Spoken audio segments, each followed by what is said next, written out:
Galerinha, tudo bem com vocês? E aí?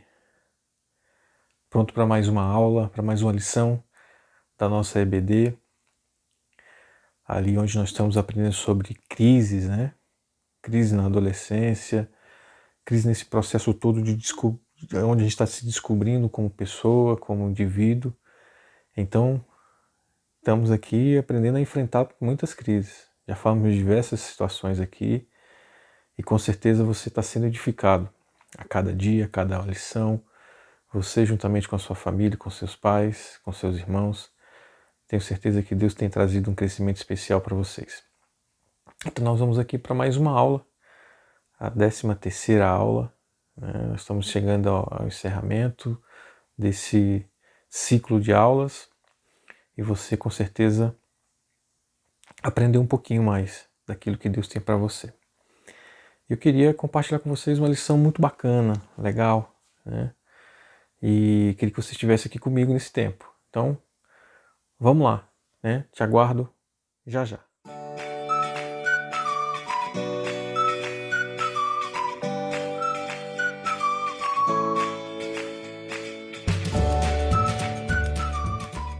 Galera, voltamos. Então eu queria compartilhar com vocês hoje a crise do filho pródigo. Eu e Deus. A crise do filho pródigo. O filho pródigo é uma parábola de Cristo muito boa, interessantíssima. E eu queria compartilhar com vocês algumas coisas, né? E nós como adolescentes, né? Nós como seres humanos como um todo, né? Não sou só adolescente, né? Em todos os momentos da nossa vida, as fases da nossa vida, a gente vai passar por situações onde podemos ter crises espirituais. Podemos ter crises que podem nos afastar de Deus, que podem romper com o relacionamento com Deus. E não seria diferente com a gente, comigo, com você, né? Nós que somos adolescentes, né? Podemos passar por essas situações, por essas crises. Não é nada anormal. Agora, a gente precisa ficar esperto para que isso não seja algo corriqueiro em nossas vidas, para que a gente vá esfriando ao ponto de um dia a gente se encontrar distante de Deus. Eu queria que você prestasse atenção nessa lição. Para isso, tenha um caderno, tenha um lápis, tenha a sua Bíblia ao lado, né? A gente vai passar por poucos textos, né? Mas que você vai estar ali anotando, rabiscando a sua Bíblia, fazendo uma anotação qualquer. Pegue seu caderno, faça anotação. E essa aula eu queria que você fizesse sozinho. Só você, né? Chame seu pai, sua mãe, depois você pode até compartilhar essa aula com ele, com seus pais, com eles. Então, se prepare, se envolva, coloque a tua vida diante de Deus agora, que nós vamos orar e pedir para que Deus fale conosco e nos ensine um pouco mais nessa lição de hoje. Senhor nosso Deus e Pai, é com grande alegria que estamos aqui diante de Ti, mais uma lição, mais um dia, Senhor, da nossa Escola Bíblica Dominical, ali para a classe dos adolescentes, a nossa UPA, Senhor. Que o Senhor possa derramar sobre os Teus jovens, Teus adolescentes, essa palavra, essa lição. E que eles possam abrir o coração para ela. Em nome de Jesus. Amém. Bora aí, galera.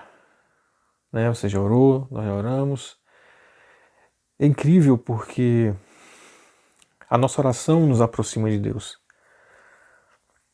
Mas o que eu queria trazer para vocês uma analogia, uma metáfora sobre uma situação que a gente vê normalmente acontecendo. Todos sabem da engrenagem, né? Vocês já devem ter ouvido falar que os relógios suíços são os mais pontuais, são os mais corretos, nunca atrasam e cheio de coisas, né? Que tem máquinas perfeitas, quase na perfeição. Vocês já devem ter ouvido falar isso, mas eu não quero falar dos relógios suíços, eu quero falar das engrenagens que fazem ele funcionar. Elas são bem ajustadas, bem feitas, dentro do tamanho ali, ela, né, segue um padrão. Então, as engrenagens que se encaixam uma na outra fazem com que aquele relógio suíço seja o melhor do mundo. E a nossa vida, a nossa relação com Deus não deixa de ser assim. Vamos trazer isso para que você possa entender. Você vai estar vendo aí um vídeo, né, um GIF, mostrando uma engrenagem. E nessa engrenagem tem ali uma engrenagem maior e 3 outras pequenas. Nesse exemplo, são 3, mas poderiam estar ali repletas de engrenagens menores. Mas eu queria que você prestasse atenção que a engrenagem principal faz todo o processo funcionar. Tudo aquilo que está ali rodando naquele processo central ali faz com que todas as outras engrenagens rodem. Eu queria trazer uma analogia para a nossa relação com Deus. Como você está vendo aí na imagem, aquela engrenagem central é o nosso relacionamento com Deus. É a engrenagem principal. E quando nós estamos com o nosso relacionamento com Deus bem, como uma máquina suíça, né, como um relógio suíço, aquilo vai andar na perfeição, onde a nossa vida familiar vai estar bem, a nossa saúde vai estar bem, a nossa vida estudantil, profissional, a nossa vida de uma forma geral, em todos os seus aspectos, em todas as suas definições e divisões, vão estar indo bem, porque a engrenagem está funcionando bem. Mas quando eu começo a colocar coisas que possam afetar essa engrenagem ou até mesmo fazê-la parar, nós entramos em crise. Qualquer coisinha que influencia a rotação perfeita daquela no horário certo, no tempo certo, na precisão certa, aquilo afeta e traz crises para nós. E é justamente nisso que nós temos que tratar. Nas crises que nós temos quando nos relacionamos com Deus. O nosso relacionamento com Deus. Então, por isso, a lição de hoje é eu e Deus, a crise do filho pródigo. Eu queria que você prestasse atenção nessa aula, parasse um pouquinho, percebesse, fizesse uma análise pessoal aí e verificasse como anda a sua vida com Deus. Como é que anda o seu relacionamento com Deus? Será que você tem sido filho pródigo? Você tem sido irmão do filho pródigo? Que não deixam de ser a mesma pessoa, na mesma situação, estão em crise? Mas como é que está a sua relação com Deus? Será que a sua engrenagem está funcionando ou você está meio para lá e para cá? Será que eu estou acreditando tanto assim naquilo que está acontecendo na minha vida, que está acontecendo no mundo? Será que eu estou ligado a isso tudo? Está faltando alguma coisa dentro de mim? Será que essa engrenagem está perfeita, está azeitadinha, está bem lubrificada? Porque existem situações que podem acabar com a lubrificação dessa engrenagem. Existem situações que a gente tem, vive, né, que podem afetar a nossa vida. Então essa engrenagem que você está vendo aí pode ser afetada. A nossa relação com Deus, ou melhor, a nossa vida vai entrar em crise e nós vamos padecer. Passar por situações que não precisávamos passar. Então eu queria que você abrisse sua Bíblia lá em Lucas, capítulo 15, versículo 11. Lucas 15, 11.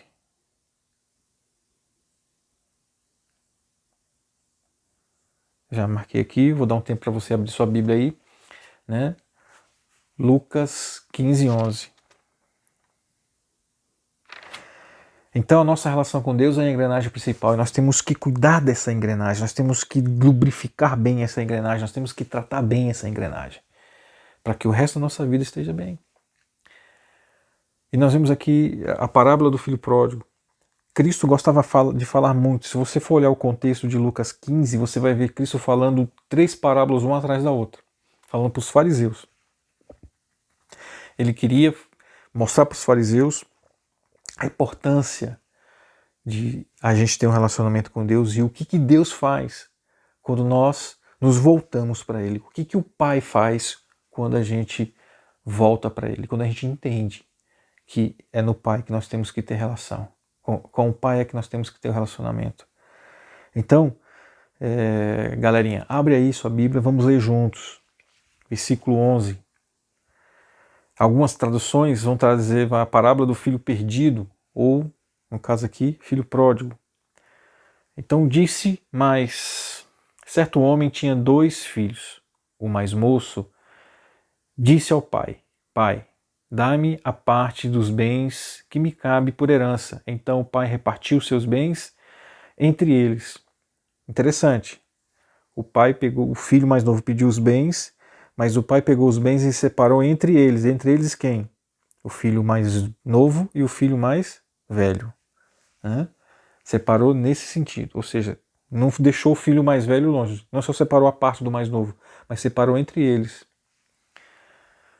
Poucos dias depois, o filho mais moço, juntando todas as suas coisas, partiu para um país distante e lá desperdiçou seus bens, vivendo de forma irresponsável. E depois de gastar tudo, houve naquele país uma grande fome, e ele começou a passar necessidade. Então se colocou a serviço de um dos cidadãos daquele país. E este o mandou para os seus campos para cuidar de porcos. Isso era uma das piores profissões que existiam. Tá? Era ser pastor de porcos. Ele desejava encher o estômago com as alfarrobas que os porcos comiam, mas ninguém lhe dava nada. Ou seja, ele queria comer a comida que os porcos comiam, mas nem isso ele tinha. Incrível, né? Ele desejava encher o estômago e ele, porém, caindo em si, disse: quantos empregados de meu pai têm fartura de comida e eu estou aqui passando fome? Vou me levantar, irei até meu pai e lhe direi: Pai, pequei contra o céu e contra ti. Não sou mais digno de ser chamado seu filho. Trata-me como um dos seus empregados. E levantando-se, foi para o seu pai. Estando ele ainda longe, seu pai o viu, encheu-se de compaixão e, correndo, lançou-se ao seu pescoço e o beijou. E o filho disse: Pai, pequei contra o céu e contra ti. Não sou mais digno de ser chamado teu filho. Mas o pai disse aos servos: Trazei depressa a melhor roupa e vestiu. Ponde-lhe um anel no dedo e sandália nos pés. Trazei também o melhor bezerro e matai, e comamos e alegramos, porque este meu filho estava morto e reviveu, havia se perdido e foi achado. E começaram a se alegrar. O filho mais velho estava no campo e, quando voltava, ao aproximar-se da casa, ouviu a música e as danças. E chamando um dos servos, perguntou-lhe que era aquilo. Este lhe respondeu: teu irmão voltou e o teu pai matou o melhor bezerro, pois o recebeu são e salvo. Mas ele se indignou e não quis entrar. Então o pai saiu e insistiu com ele. Ele, porém, respondeu ao pai: há tantos anos te sirvo e nunca desobedeci a uma ordem tua. Mesmo assim, nunca me deste um cabrito para eu me alegrar com meus amigos. Chegando, porém, este teu filho que desperdiçou os teus bens com prostitutas, mataste para ele o melhor bezerro? Mas o pai lhe disse: filho, tu sempre estás comigo e tudo o que é meu é teu. O pai aqui matou matou a pau o filho mais velho. O filho mais velho estava ali preocupado com as coisas materiais. E o pai mostrou para ele: olha, você sempre esteve comigo. E tudo que é meu é teu. Ali quebrou as pernas do filho mais velho, mas era justo festejarmos e nos alegrarmos, pois este teu irmão estava morto e reviveu, havia se perdido e foi achado. Bacana, né? Essa é uma das parábolas que eu gosto muito. Já li várias vezes e tive vários insights, várias coisas bacanas, né? E nessa lição, como muitas outras de Cristo, Cristo tenta trazer para algo cotidiano deles ali, algo próximo deles. Ele estava falando para fariseus. E aqui vemos vários detalhes, várias situações onde Cristo está tentando nos alertar para situações que nós tomamos. A palavra fala lá em Eclesiastes 11. Vamos abrir lá em Eclesiastes. Eclesiastes 11, versículo 9. Diz assim: Jovem, alegra-te na tua mocidade e anima o teu coração nos dias da tua mocidade. Segue pelos caminhos do teu coração e pelo desejo dos teus olhos. Porém, sabe que Deus te trará o juízo por todas estas coisas. Algumas traduções colocam da seguinte forma: Alegre-te, jovem, na sua mocidade, e que o seu coração lhe dê muita alegria nos dias da sua juventude. Ande nos caminhos que satisfazem ao seu coração e agradam aos seus olhos. Saiba, porém, que de todas estas coisas Deus lhe pedirá contas. Eu vou traduzir esse versículo aqui para você. Você já deve ser fã do Homem-Aranha, deve ter assistido filmes do Homem-Aranha, lido gibis, né? HQs do Homem-Aranha.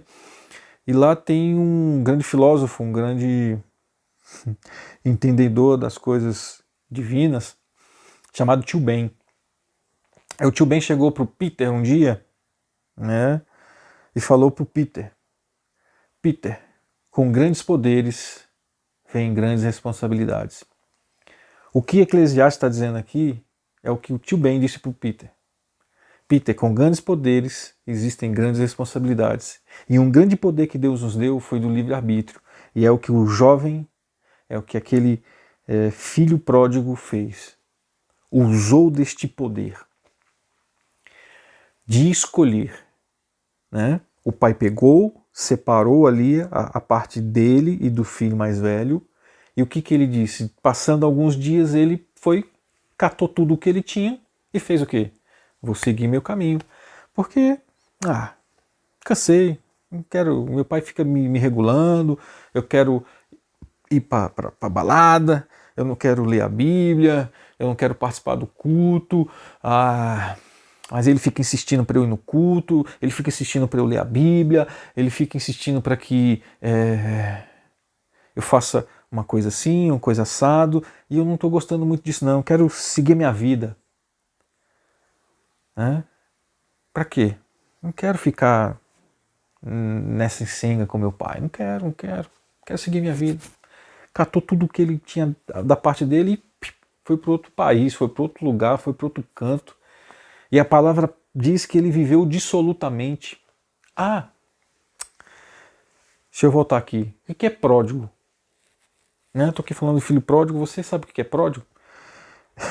Eu lembro que uma vez, a primeira vez que eu li esse texto, eu falei, vou ler a parábola do filho pródigo, deve ser algo bem para frente, bem top, bem, né, bem positivo, né, no sentido de pródigo, né? Eu não conhecia muito o que significava pródigo. Então quando eu li o filho pródigo, mas eu li o texto ali, eu falei, não tem nada de pródigo aqui não, que pródigo para mim era uma coisa muito boa, muito excelente, né? Aí eu fui atrás do significado da palavra pródigo, né? Isso há muitos anos atrás, e eu descobri que pródigo quer dizer gastador, esbanjador, agir dissolutamente com coisas, né, materiais. Isso quer ser pródigo, né? Tá um conceitozinho aí para você. Você tá vendo aí, né? Isso que é pródigo. Então ele é um esbanjador, um gastador. Então ele pegou tudo que ele tinha ali na cabeça dele e ele agora eu vou viver para cima, vou curtir a vida, vou, né? No momento certo eu paro e faço essas coisas multiplicar, esse dinheiro multiplicar, sei lá, pá. E foi para viver a vida. E o pai com certeza ficou entristecido com essa situação toda. Como o pai fica entristecido quando nós tomamos essas decisões, quando nós usamos o poder que ele nos deu, né, de forma irresponsável, como aquele jovem fez.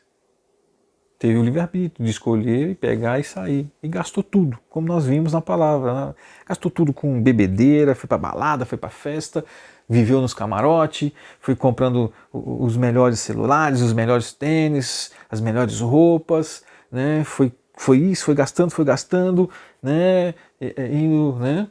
Para as melhores situações que ele poderia viver, ele foi colocando, e de repente esse dinheiro foi acabando, as pessoas que estavam perto dele foi se afastando, e de repente ele se viu sem nada. Gastou tudo. Tinha mais um centavo. E a palavra conta que em seguida veio uma fome naquela região e ele passou a ter necessidades, né, de alimentação, de vestuário. O cara que tinha tudo e de repente não tinha mais nada. Perdeu tudo. Rompeu, gastou, destruiu tudo aquilo que ele tinha recebido do Pai. Porque ele fez uma escolha. Grandes poderes e grandes responsabilidades. Não é verdade?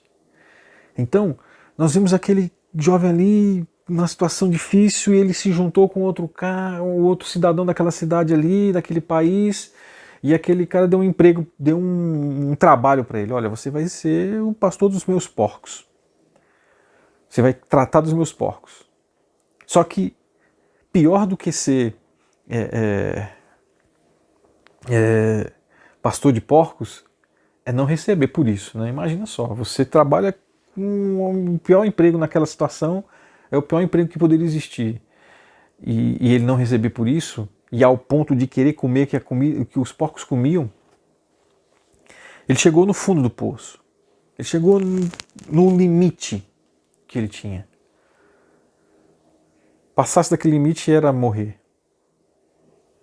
E como ele não queria fazer isso, ele caiu em si. Né?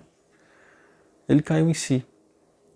Até um certo momento ele era dono do nariz dele, só que agora, no certo momento, ele é o quê? Entendedor daquilo que ele fez. Essa parábola nos ensina coisas muito, muito, muito importantes.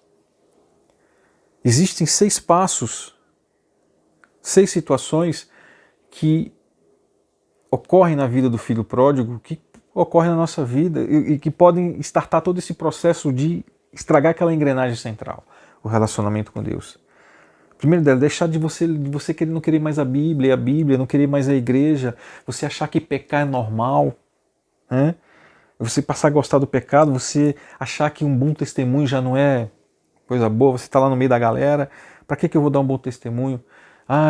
Eu sou um cara legal, eu sou tão gente fina, porque eu sou cristão, eu gosto do próximo, de ajudar as pessoas, mas eu só tomo na cabeça só bullying, e eu não aguento mais, então eu vou dançar conforme a música. Para!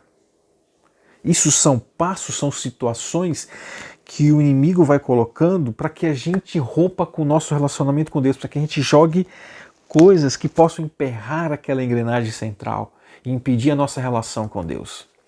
Não se permita isso. Essa palavra nos mostra essas coisas, porque isso aqui mostra que é uma pessoa que é dona do nariz, que eu mando em mim, eu sou o cara, sou o tal. Para! Volta. Vamos parar um pouquinho. Né? Deus nos deu esse poder do livre-arbítrio, mas também ele fala que ele nos dá a condição de vida e de morte. E nos dá condições de escolher isso. Só que ele deixa um recado. Olha, se eu fosse vocês, eu escolhi o caminho da vida. Ou seja, ele dá o livre-arbítrio, mas ele nos mostra o caminho a ser seguido. Ele nos deu um caminho chamado Jesus Cristo, que é o caminho, a verdade e a vida. Então Deus Pai tenta nos mostrar tudo isso e que a gente faça uso desse livre-arbítrio, desse poder de forma responsável, para que a gente não possa sofrer e gerar crises que a gente não precisa passar por elas. E o filho pródigo passou por crises que ele não precisava passar. Ele tinha a parte dele, no momento certo ele ia ter a parte dele, que o certo seria o filho mais velho receber primeiro, mas ele quis pegar e o pai, na sua bondade, na sua generosidade, foi lá e fez, toda a partilha. Só que ele gastou tudo, perdeu tudo. Né? Você quer enfrentar essa crise do filho pródigo? Temos condições para enfrentá-la. Nós vimos aqui alguns passos, algumas coisas que acontecem no nosso dia a dia, na nossa vida, do que é aquilo que faz com que a gente pensa que a gente é dono do nosso nariz, que a gente pode, onde ele apontar a gente vai, mas não é bem assim. Deus quer nos dar condições de enfrentar essa crise e sair do outro lado, com Ele. A palavra fala, né, que aquele jovem caiu em si, né? Aquele jovem entendeu o que aconteceu. Ele viu que com grandes poderes, grandes responsabilidades, como aconteceu com Peter Parker, ele tinha um grande poder na mão dele. Mas, como nós vimos nos filmes, nos HQs, o tio Ben morre porque ele falhou em usar esses poderes. Ele foi irresponsável em usá-los. Então, Deus te deu o livre-arbítrio, Deus deu-te condições de escolha. Só que para que isso aconteça, você precisa cair em si, e é por isso que eu quero que você preste atenção. Você topa vir comigo fazer essa reflexão? Você topa parar um pouquinho e falar assim, pô, no que eu estou errando? Eu estou em crise, eu estou em dificuldade, não estou conseguindo me relacionar com Deus, eu não estou conseguindo me relacionar com a minha família, eu não estou conseguindo me relacionar profissionalmente, eu não estou conseguindo me relacionar na minha escola, na minha vida estudantil, eu não tenho conseguido me relacionar com as minhas amizades, eu não tenho conseguido me relacionar com as coisas do meu dia a dia, eu não tenho conseguido, porque a engrenagem principal está rompida, está travada, está mal lubrificada, está mal utilizada, está mal encaixada. Deus quer que você caia em si nesse momento. Volte, faz como o jovem lá, né, o filho pródigo, né, o filho mais novo, caiu em si. A palavra fala lá em Lucas, né, vamos lá voltar lá em Lucas 15. Lucas 15, lá em Lucas 15, 17.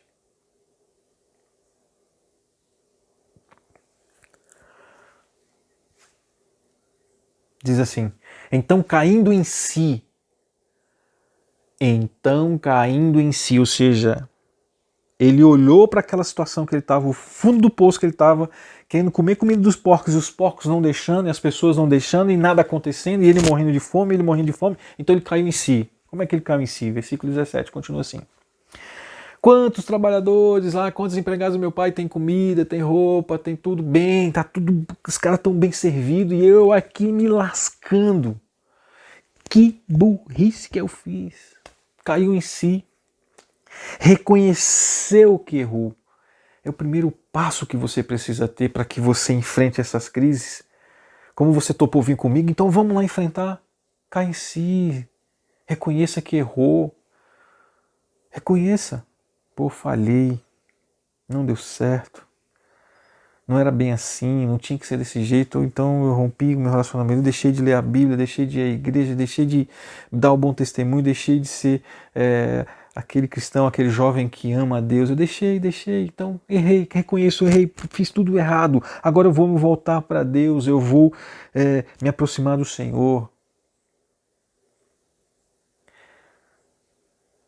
Segundo, assumir as suas escolhas. Eu escolhi errado.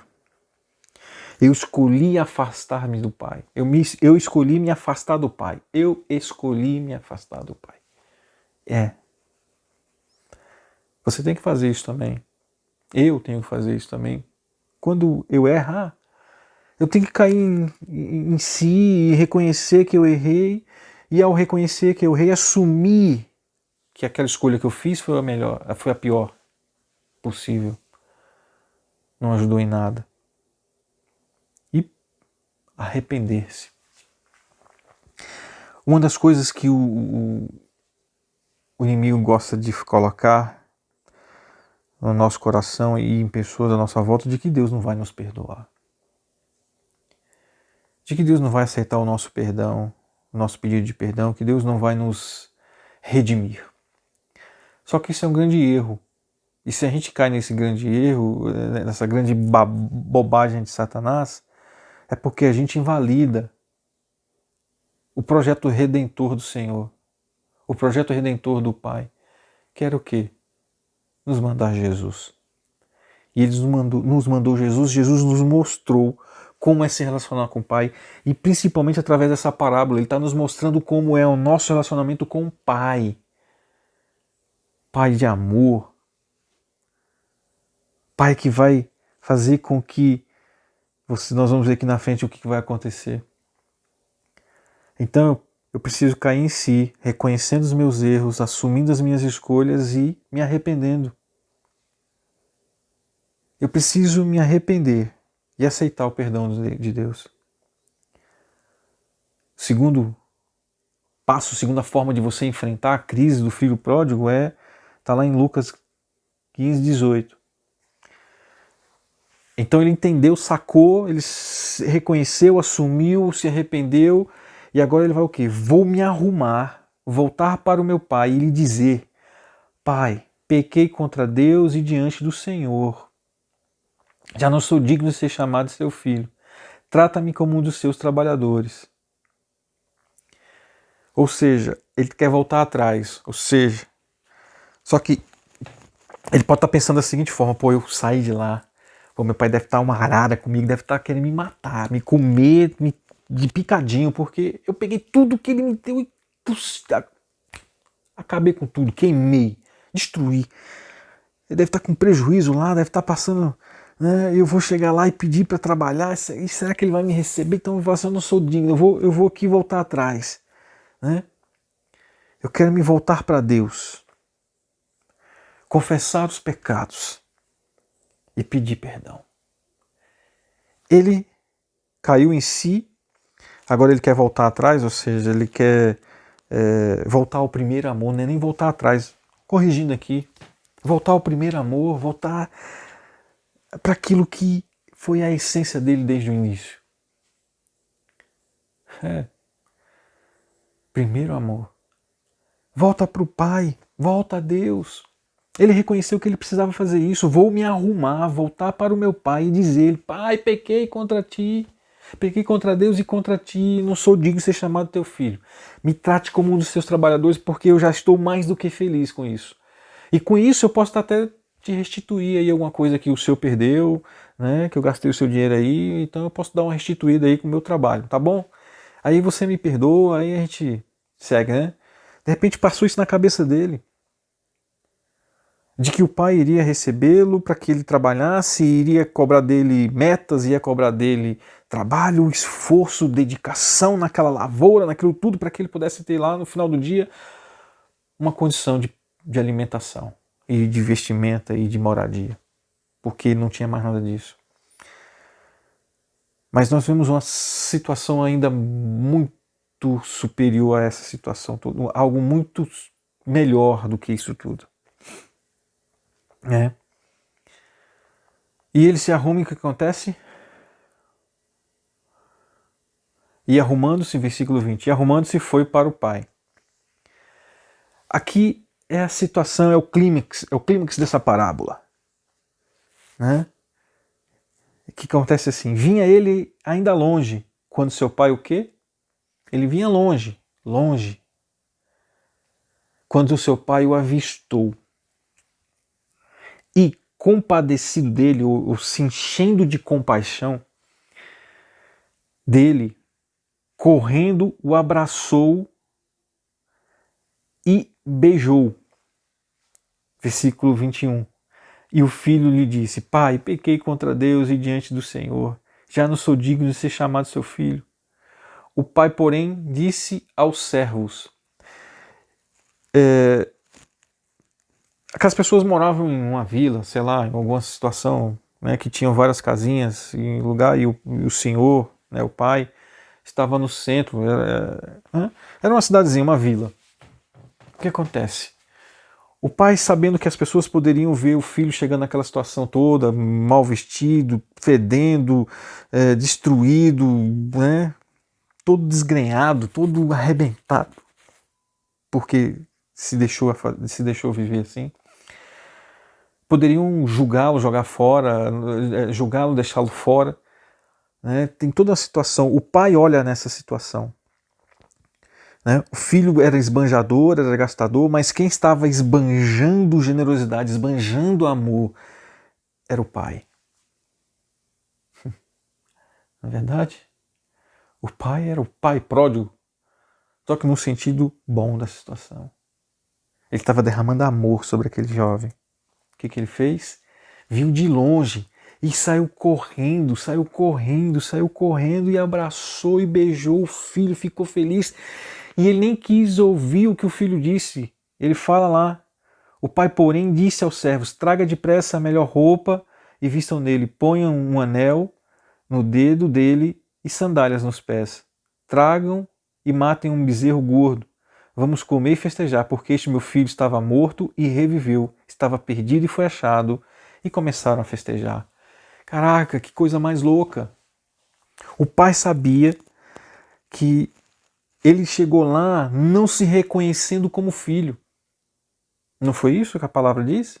Eu não sou digno de ser chamado teu filho. O que o pai fez?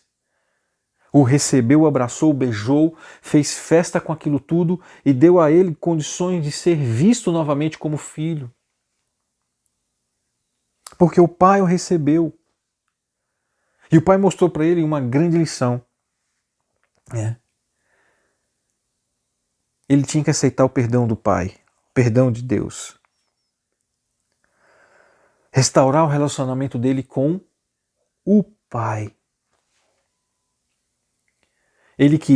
O jovem queria restaurar o relacionamento dele com o trabalho, com o material, com a existência material. Ele queria se relacionar com o pai novamente materialmente. Mas Deus, mas o Pai, mostra que Ele quer se relacionar com a gente na forma mais intensa, mais profunda possível. E nós temos que ter esse tipo de relacionamento. Eu não tenho que voltar para o Pai, você não tem que se reconciliar agora, você não tem que fazer todo esse arrependimento, tudo, você cair em si, voltar atrás, para que você tenha o que você perdeu materialmente. Não, você perdeu foi o momento de ter uma relação com o Pai, de crescer junto com o Pai, de andar junto com o Pai, de fazer com que essa engrenagem cresça e fique mais forte, mais estabelecida e ela não se acabe. Você não tem que se relacionar com o Pai com aquilo que você pode ganhar, você tem que se relacionar com o Pai com aquilo que Ele é na sua vida. Ele é Pai que ama. Ele é Pai que envolve. Deus é Pai que te envolve, que te dá, que Ele é realmente pródigo para você. Então, galera, se arrependa, receba Deus, receba Deus, receba Deus na sua vida, receba o Pai. Deixa Ele te abraçar. Você pode estar na pior situação, na pior crise, na pior dificuldade que você possa ter. Mas quando o Pai te enxergar de longe, você indo em direção dele, Ele vai correr e te abraçar. Ele vai correr e restabelecer toda essa aliança que Ele tem com o Filho, que é você, que sou eu. Então, querido, então, galerinha, não deixe com que as coisas, as crises, te vençam. Mas você pode enfrentar a crise fazendo isso. Caia em si, volte atrás e receba Deus novamente. Receba Deus como um Pai que quer fazer algo na tua vida. Eu queria que você se voltasse para Deus. Cara, se você está frio na fé, cara, se você está deixando de ler, está deixando de orar, está deixando de buscar a Deus, está desanimado porque a pandemia fez você... Cara, escolha Deus, não se desanime, busque mais a palavra.